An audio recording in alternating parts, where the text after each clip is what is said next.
Quem é que não gosta de ver e ser visto nas redes sociais? Hã? Eu até me adaptei a essa tecnologia toda para a gente ficar mais próximo. E foi por isso que eu mesmo, minha produção, criamos mais um canal de interação que é a nossa fanpage oficial. Você acompanha o que há de novo no programa, manda sua mensagem e ainda escolhe o que você quer ver nos programas futuros. Simples, é só acessar facebook.com/programa todo seu e deixe o seu príncipe ainda mais feliz. Bom, e a nossa história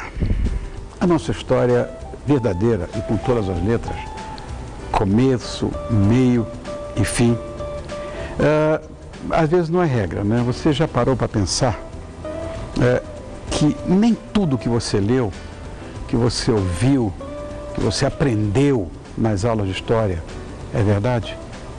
Pois foi pensando nisso que muitas das cenas e fatos foram desmentidos por esse detetive, que eu gosto tanto, e que contribuiu e contribui para o verdadeiro arquivo dos conhecimentos históricos. Ele já esteve conosco apresentando o seu Guia Politicamente Incorreto da História do Brasil, que eu já li 3 vezes. E agora a lição é sobre a América Latina. Nós vamos receber mais uma vez o escritor Leandro Narlock.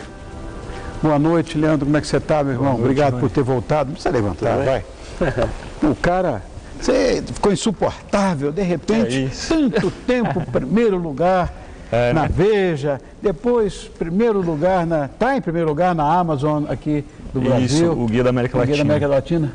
Exatamente. E quando eu vim aqui a primeira vez, acho que o livro estava começando, não tinha feito todo o sucesso. Não tinha feito ainda.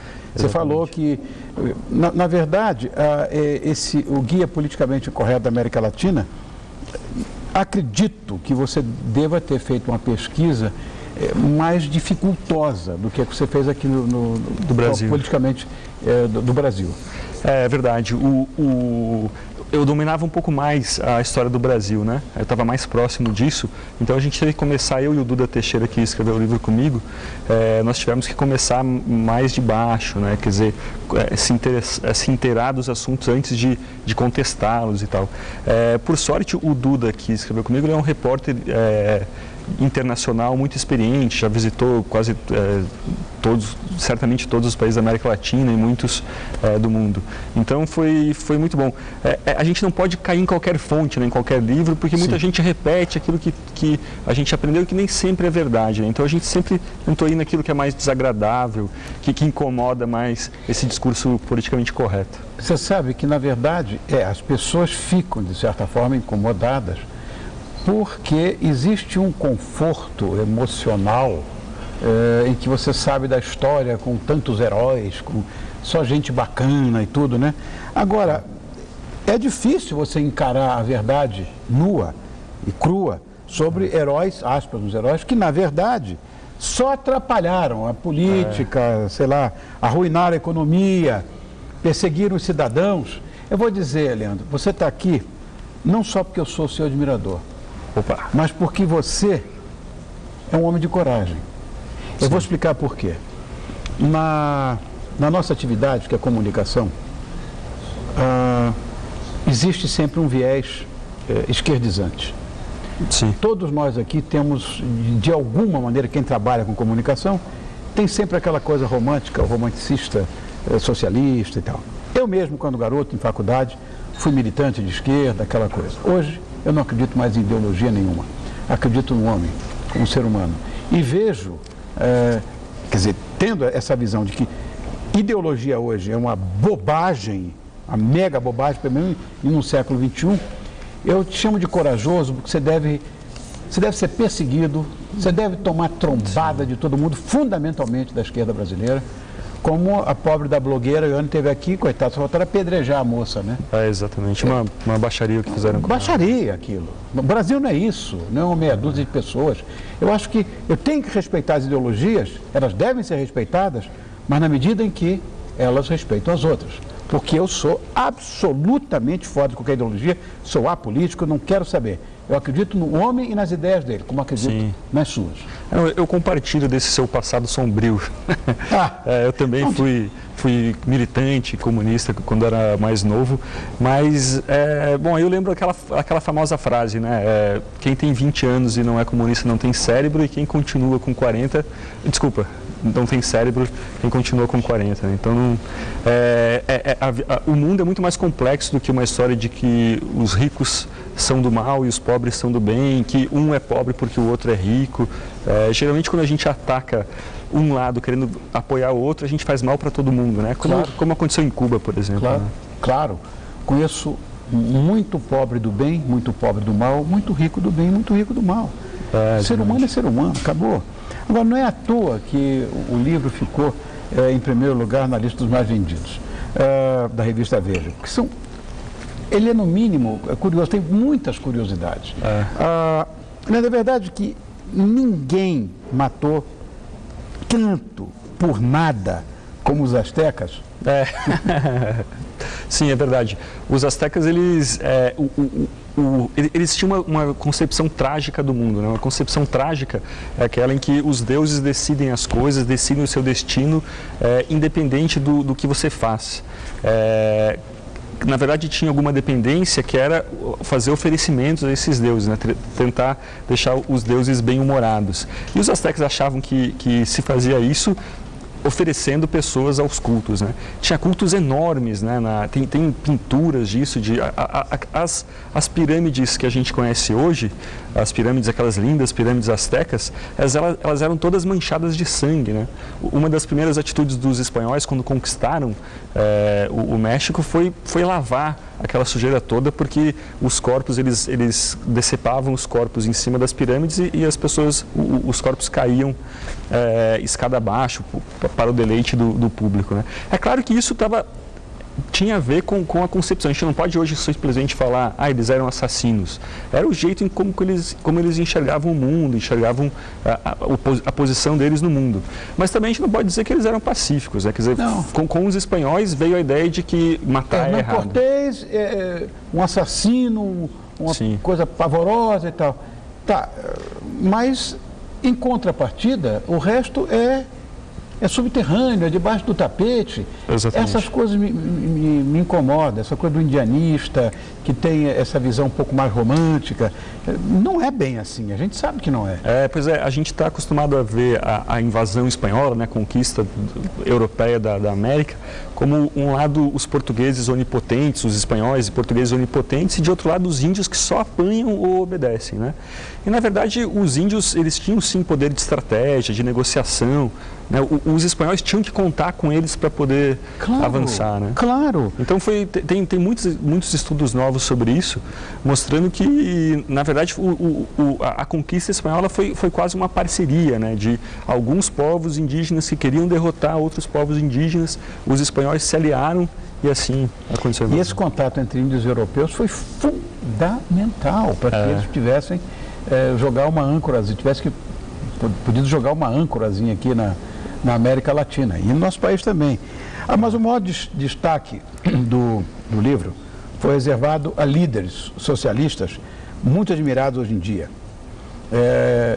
Existem pessoas que são insensadas, que são, enfim, são ícones hoje, como é o caso do Che Guevara, por exemplo, do Fidel Castro, do Salvador Allende, enfim. Essas pessoas, na verdade, são emblemáticas em relação ao socialismo, né? Eu queria que você, por favor, explicasse a contradição envolvendo o guerrilheiro argentino, porque isso, de fato, vai render a você muitos protestos, vai todo mundo, porque as pessoas gostam, porque acham bonitinho, ou porque essa coisa libertária, todos nós gostamos também, mas ele lutou contra as bandeiras que os seus admiradores mais defendem. Exatamente. Exatamente. Muita gente hoje, muito jovem, adora o Che Guevara, jovem rebelde, né? Acha que é rebelde botar uma camiseta do Che Guevara e sair por aí. Mas, na verdade, os jovens rebeldes se deram muito mal em Cuba no comecinho da Revolução, né? Como Cuba é muito próxima aos Estados Unidos, é mais perto do que São Paulo a Ubatuba, a contracultura que existia nos Estados Unidos também era presente em Cuba, né? Tinha muitos hippies, muito jovem roqueiro com calça boca de sino em Cuba, muitos gays que andavam sem tanto medo, né, de serem gays. E todo esse pessoal, esse pessoal que não se enquadrava e não queria se enquadrar no homem novo, comunista, que se doava ao povo, todas essas pessoas elas foram presas num campo de concentração na parte mais a leste de Cuba, criado pelo próprio Che Guevara. A mesma organização que denunciava os tenebrosos crimes da ditadura do Brasil, denunciou muitos crimes do Che Guevara, né? Quer dizer, ele falou que esse campo de Guanahacabides tinha 30 mil jovens. E a gente não escuta isso, né? É engraçado hoje que muita gente que é do Tortura Nunca Mais, por exemplo, que faz um excelente trabalho contra a tortura, contra a ditadura, gosta de Cuba. Isso são coisas que não dá para entender, né? O rock mesmo, por muito tempo, o rock foi mal visto em Cuba, né? Porque, por causa da influência americana, essa bobagem do anti-americanismo, né? E o pessoal teve que se improvisar, né? Fizeram guitarras com cordas com cabos de telefone, bateria com filmes de raio-x para poder fazer suas bandas. E é engraçado que hoje o rock em Cuba ele é forte, né? Tem muito rock dissidente, volta e meia alguns roqueiros cubanos são presos pelo regime por falar mal do Fidel. Ali sim está o verdadeiro espírito jovem de rebeldia, né? Essas coisas me incomodam muito porque totalitarismo, de direita, de esquerda, de centro, enfim, de qualquer coisa, de cima, de baixo, incomodam porque a liberdade é uma coisa que nasceu com a gente. Deus nos fez assim. Na medida que você é tolhido, na medida que você é censurado, na medida que você é policiado, sabe, essas coisas me incomodam de uma maneira porque nada contra. Você vê hoje os grandes escritores, as pessoas que hoje estão envolvidas com uma espécie de desmistificação das ideologias de esquerda foram militantes ferrenhos. Sim. Tem um monte deles. Jabor é um. Claro. Você vê que e hoje está escrevendo Paulo Francis. Exatamente. E tantos outros, né? Não que eu tenha me desiludido, mas eu vou dizer uma coisa para você, e você sabe disso como ex-militante também de esquerda, como eu fui. Se Marx e Engels estivessem vivos, ia pegar esse pessoal de pau. Eles devem estar virando no túmulo os dois, fizeram tudo ao contrário. Não é nada disso, gente. Eu não sei. Às vezes eu penso que não poderia ser de outro jeito, sabe? Se você coloca um ideal de sociedade igualitária muito acima de qualquer valor, você justifica qualquer crime em nome desse ideal. É evidente. Né? Agora, então não seria de outro jeito. É por isso que qualquer comunismo dá em ditadura, né? Porque o ideal deles é melhor que qualquer valorzinho que eles chamam de valor burguês e tal. Pois é. Agora, tem um caso também que eu acho engraçado que está no livro, que é o caso da marihuana, que é usado para designar maconha. E quem poderia adivinhar que o bom e velho Pancho Villa, grande revolucionário, figura histórica do México, dependeria tanto dela para fazer a sua revolução. Exatamente. A maconha ela foi proibida só no século XX, né? Por muito tempo ela era tradicional, várias culturas fumavam maconha e sem achar que isso era um crime, né? Obviamente. Tomavam cocaína. Exatamente. Tomava cocaína, não nem cheirava, tomava. O Loló no Brasil lança perfume. Né? A minha mãe tem uma saudade danada do lança perfume. Mas enfim, e os soldados do Pancho Villa, eles costumavam costumavam fumar como alguém hoje bebe, né? Toma cerveja e tal. Tá. Só que isso às vezes atrapalhava as batalhas, né? Teve uma invasão às fazendas do Hearst, o magnata da comunicação dos Estados Unidos, que eles se embolaram nos arames farpados, que estavam avançando na fazenda, não viram os arames e chapados que só vendo acabaram se embolando nos arames. E até isso é importante para a proibição da maconha, esse episódio, porque logo depois disso os jornais americanos começaram a fazer uma campanha enorme contra os mexicanos, que eram geralmente pobres, imigrantes pobres, então a maconha foi vista como uma coisa de pobre imigrante, né? E isso facilitou a proibição da maconha, que para mim foi um grande erro. Dessas verdades todas, qual foi a que mais te surpreendeu?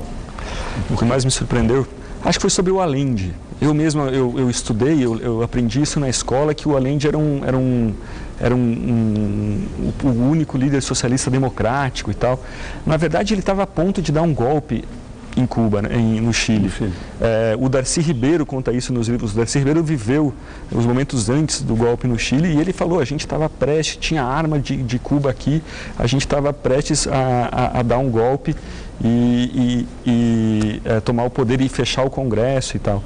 E teve vários protestos de jovens também, esses jovens rebeldes contra o Allende, e isso para mim foi o mais surpreendente, que o general do Allende que reprimiu esses protestos se chamava Augusto Pinochet e foi promovido pelo próprio Allende a chefe das Forças Armadas. Meu Deus do céu, quem viver verá. Olha, eu quero agradecer muito a presença desse brilhante escritor, corajoso escritor, porque esse cara deve passar, deve comer pão de alma. Estou acostumado já. Leandro Narlock, que é autor do Guia Politicamente Correto, politicamente incorreto, da América Latina, publicado pela editora Leia, e é uma sequência do Guia Politicamente Incorreto da história do nosso país. E seria bom até, só para dar uma assinatura aqui nessa história, é o seguinte, eu estava te falando em off, eu tive uns funcionários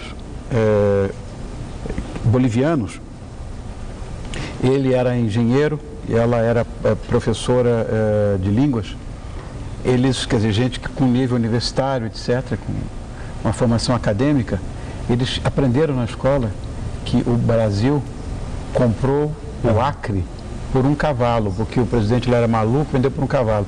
Quer dizer, os milhões de libras esterlinas que o Brasil pagou e ficou pagando durante anos, decênios, né? Para eles, não. O Brasil trocou o estado do Acre por um cavalo. Claro. Você vê. E foi um tremendo mau negócio, né, Brasil? Obrigado, viu, Leandro? Tá ótimo. Obrigado. Volte sempre. Opa, você tem outro para lançar. Sim, esse prometo que é o último. Agora, o Guia Politicamente Incorreto da História do Mundo. Estava escrevendo ele até agora há pouco e em agosto, setembro mais ou menos, a gente lança. Estou te esperando, hein? Tá ótimo. Obrigado, Leandro. Olha...